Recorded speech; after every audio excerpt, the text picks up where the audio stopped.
नमस्कार दोस्तों, फिर से मेरा YouTube चैनल पे आप लोगों का स्वागत करते हैं। दोस्तों आज इस वीडियो में हम बात करेंगे एनएसपी के अंदर मिलने वाला एक स्कॉलरशिप जिसको कहते हैं एससी स्कॉलरशिप। दोस्तों इस वीडियो में मैं बात करूंगा स्कॉलरशिप के लिए आप लोग की जो एलिजिबिलिटी है वो एलिजिबिलिटी क्या है और एप्लीकेशन करने के लिए आप लोग की कौन कौन सी डॉक्यूमेंट की रिक्वायरमेंट होगी, और दोस्तों इसी के साथ इस स्कॉलरशिप को आपको पाने के लिए कौन सी क्लास में मतलब और कौन सी कॉलेज में स्टडी करना पड़ेगा, इसके ऊपर डिटेल्स वीडियो देंगे।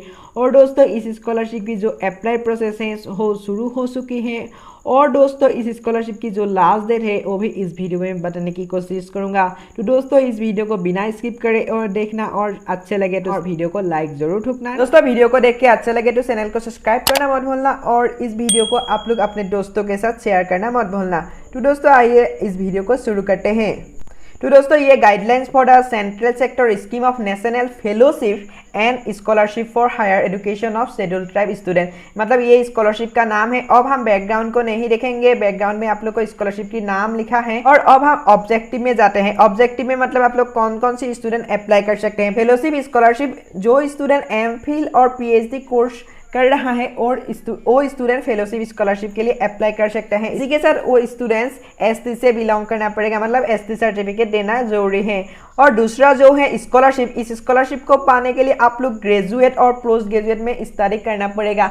मतलब आप लोग ग्रेजुएट मतलब आप लोग बीए बीएससी बीकॉम कर रहा है, और यदि आप लोग बीटेक और इसी के साथ कोई भी ग्रेजुएट प्रोग्राम हो, चाहे वो एमबीबीएस हो, उसमें आप लोग पढ़ रहा है तो आप लोग अप्लाई कर सकते हैं। इसी के साथ आप लोग यदि मास्टर डिग्री के लेवल में है तब भी आप स्कॉलरशिप के लिए आप लोग अप्लाई कर सकते हैं। इधर लिखा है गवर्नमेंट एंड प्राइवेट में पढ़ रहा है, ये कोई मतलब नहीं है। And in professional field such management, medicine, engineering, information technology, इन सारे में आप लोग पढ़ रहा है तो आप लोग अप्लाई कर सकते हो। तो अब एलिजिबिलिटी हो चुकी है, मैंने बता दिया कि एलिजिबिलिटी के लिए आप लोग एसटी से बिलोंग करना पड़ेगा और सारा कंडीशंस आप लोग फिलअप करना पड़ेगा। तो अब बात करेंगे कौन कौन सी कंडीशन है उन लोगों की। ये जो फेलोशिप है, फेलोशिप को पाने के लिए आप लोगों को पहला जो है वो पोस्ट ग्रेजुएशन कंप्लीट करना पड़ेगा, और पोस्ट ग्रेजुएट कंप्लीट करने के बाद आप लोगों को इस स्कॉलरशिप के लिए अप्लाई कर सकते हैं। इसके साथ आप लोग कोई भी दूसरा स्कॉलरशिप अप्लाई नहीं करना पड़ेगा, तब ही आप एससी स्कॉलरशिप के लिए आप लोग एलिजिबल होंगे। इधर लिखा है कि आप लोग के लिए आप लोग कोई दूसरा स्कॉलरशिप में अप्लाई नहीं किया है तो ही आप लोग इस स्कॉलरशिप के लिए एलिजिबल होंगे। मतलब एनएसपी के अंदर कोई अलग अलग प्रकार के स्कॉलरशिप होते हैं, जैसे ईशानोदय स्कॉलरशिप हो या सीएसएस मतलब सेंट्रल सेक्टर स्कीम हो। इस स्कॉलरशिप के लिए आप लोग यदि अप्लाई नहीं किए हैं तो ही आप एससी स्कॉलरशिप में मिलने वाले हैं। यदि आप एसटी से बिलोंग करते हैं तो आप एससी स्कॉलरशिप ही अप्लाई करें, क्योंकि दूसरा जो स्कॉलरशिप है उसमें बहुत ज़्यादा स्टूडेंट अप्लाई करते हैं। तो एससी में अप्लाई करें तो आप लोग को मिलने के चांस ज़्यादा होते हैं। तो आप लोग यदि एससी से बिलोंग करते हैं तो एससी स्कॉलरशिप के लिए ही अप्लाई करें। अब फेलोशिप की तो बात हो चुकी है, अब हम बात करेंगे स्कॉलरशिप के। Scholarship SC students who have secured admission in notified institution according to the norms of prescribed by the respective institutions will be eligible of the scholarship under the section. मतलब इसमें बताया गया है कि आप लोग को कोई भी स्कूल में कॉलेज में आप लोग को पढ़ना पड़ेगा, उसमें उसके बाद ही आप लोग अप्लाई कर सकते हैं। मतलब आप लोग कोई भी ग्रेजुएट प्रोग्राम में पहले इंक्लूड होना पड़ेगा, उसके बाद ही इस स्कॉलरशिप के लिए अप्लाई कर सकते हैं। मतलब आप लोग यदि एसएस पास हो चुके हैं और घर में बैठे हैं तो इस स्कॉलरशिप के लिए आप लोग अप्लाई नहीं कर सकते। अब हम बात करेंगे जो फैमिली इनकम कितना होना पड़ेगा। तो total family income of the candidates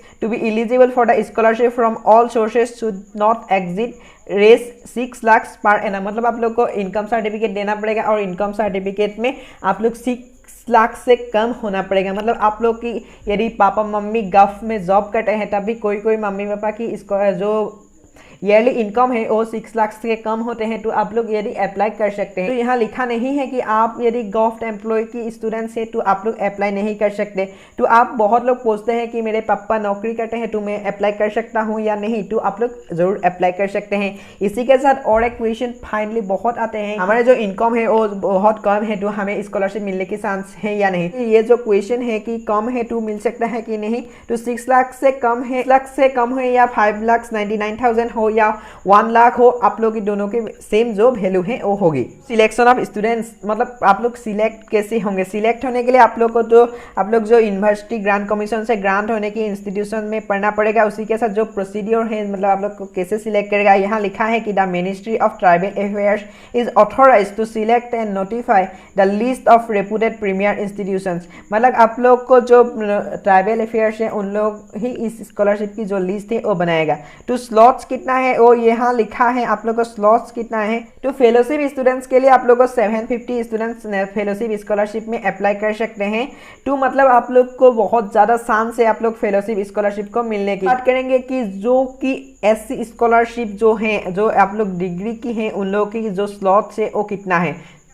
to slots है to the total number of fresh scholarship as year is 1000 ceiling in institutions wise and stream wise number of slots of the top class institution. मतलब यहाँ यही बताया गया है कि जो students top class institution belong करता है वो या कोई लोअर क्लास इंस्टीट्यूशन बिलोंग करता है, इसका कोई भी अर्थ नहीं है। आप यदि स्कॉलरशिप में एलिजिबल हो मतलब आपकी जो परसेंटेज है वो सही है तो आपको मिलने के चांस ज़्यादा होते हैं। और आप लोग के जो 1000 स्टूडेंट्स को ही इस स्कॉलरशिप को फ्रेश अप्लाई किया हुआ, पूरे भारत की फ्रेश स्कॉलरशिप की करे हुए 1000 स्टूडेंट को इस स्कॉलरशिप को मिलने वाला है। टू अप्लाई आप लोग कहाँ कर सकते हैं, टू अप्लाई करने के लिए आप लोग को जो एनएसपी की जो पोर्टल है वहीं अप्लाई करना पड़ेगा और आप लोग को कोई दूसरा वेबसाइट से आप लोग को अप्लाई नहीं करना है। और तो दोस्तों अब हम डॉक्यूमेंट में बात करेंगे, अपलोडिंग डॉक्यूमेंट्स फॉर फेलोशिप। पहले फेलोशिप में बात करेंगे उसके बाद स्कॉलरशिप में जाएंगे, ठीक है।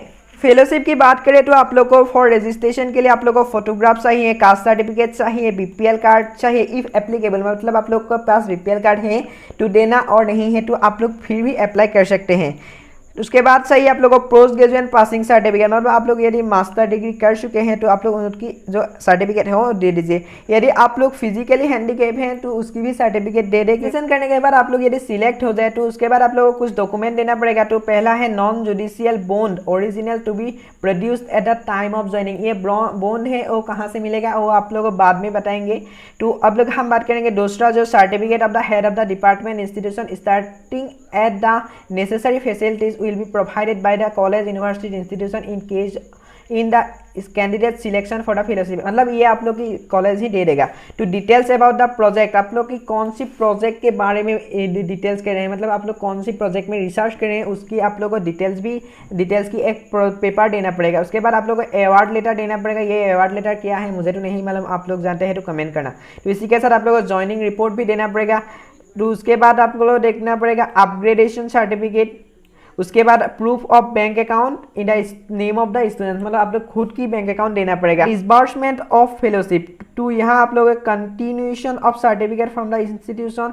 उसके बाद एचआर जैसा ही अपग्रेड प्रोग्रेस रिपोर्ट भी चाहिए। तो अब हम बात करेंगे जो स्कॉलरशिप है उसके लिए आप लोगों को कौन कौन सी डॉक्यूमेंट चाहिए। स्कॉलरशिप के लिए आप लोगों को डोमिसाइल सर्टिफिकेट चाहिए। डोमिसाइल सर्टिफिकेट आप पीआरसी भी दे सकते हैं। आप लोग यदि डोमिसाइल सर्टिफिकेट नहीं है तो आप लोग कोर्ट से बना ले, आप लोग डोमिसाइल एफिडेविट भी दे सकते हैं। उसके बाद स्टूडेंट्स की फोटोग्राफ देना पड़ेगा। Students verification from bonafide certificate, मतलब ये बोनाफाइड सर्टिफिकेट आप कहाँ से मिलेगा ये आप लोगों को बाद में बताएंगे। तो उसके बाद चाहिए income certificate by competent authority, मतलब tehsildar, executive magistrate, district magistrate, revenue officer. तो उसके बाद चाहिए caste certificate by competent authority, caste tehsildar, executive magistrate, district magistrate, revenue officer, वहाँ आप लोग यहाँ से दे सकते हैं। तो आप लोग अब चाहिए आप लोग को certificate for previous academic marksheet attested by the institution, मतलब आप लोग की जो प्रीवियस इंस्टीट्यूशन की मार्कशीट है उसको अटेस्ट करना पड़ेगा, मतलब स्कूल की जो हेडमास्टर है उसे साइन करके देना पड़ेगा। तो उसके बाद आप लोग को देना पड़ेगा fee receipt of current course share. उसके बाद देना पड़ेगा proof of bank account in the name of the student. तो दोस्तों अब हम बात करेंगे जो बॉन्ड है, मतलब फेलोशिप स्कॉलरशिप के लिए जो बॉन्ड देना पड़ेगा। इसी के साथ जो स्कॉलरशिप है उसके लिए जो बोनाफाइड सर्टिफिकेट देना पड़ेगा। उसके साथ कुछ और डॉक्यूमेंट है वो आप लोग कहाँ से ले सकते हैं। तो और जो डॉक्यूमेंट है वो आप लोग एनएसपी की जो पोर्टल है वहाँ जो गाइडलाइन मिलेगा वहाँ से आप लोग ले सकते हैं। और ये गाइडलाइन की एक कॉपी मैं डिस्क्रिप्शन में दे दूँगा, तो आप लोग वहाँ से भी डाउनलोड करके प्रिंट करके उसमें फिलअप करके आप लोग ले सकते हैं। स्कॉलरशिप की जो अप्लाई प्रोसेस है वो शुरू हो चुकी है और अप्लाई की जो लास्ट डेट है वो 30 नवंबर है और जो इंस्टीट्यूशन वेरिफिकेशन की डेट है वो 15 दिसंबर है और इसी के साथ ये वेबसाइट 15 दिसंबर तक ओपन रहेगी। दोस्तों आप लोग की जो ये डेट है ये डिफेक्टिव वेरिफिकेशन मतलब आप लोग अप्लाई में कोई भी गलती हो तो स्कूल या कॉलेज डिफेक्टिव कर देते हैं, तो आपको उसको राइट करके फिर से अपलोड करने की जो डेट है वो 15 दिसंबर है। दोस्तों मैं सोच रहा हूँ कि इस वीडियो से आप लोगों को जो स्कॉलरशिप की डिटेल्स है वो मिल चुकी होगी, और अप्लाई प्रोसेस में कोई भी डाउट हो तो आप लोग कमेंट में पूछ सकते हैं, तो मैं कमेंट में दे दूंगा। और मेरे इंस्टाग्राम की भी लिंक है, वहाँ से जाके आप लोग मुझे फॉलो करके पूछ सकते हैं, वहाँ भी आप लोग को रिप्लाई दे दूँगा। और कोई ज़्यादा बड़े सवाल हो तो मैं आप लोग को वीडियो में दे दूँगा। तो दोस्तों आज के लिए वीडियो इतना ही। वीडियो को देख के अच्छा लगे तो वीडियो को लाइक करना मत भूलना। धन्यवाद।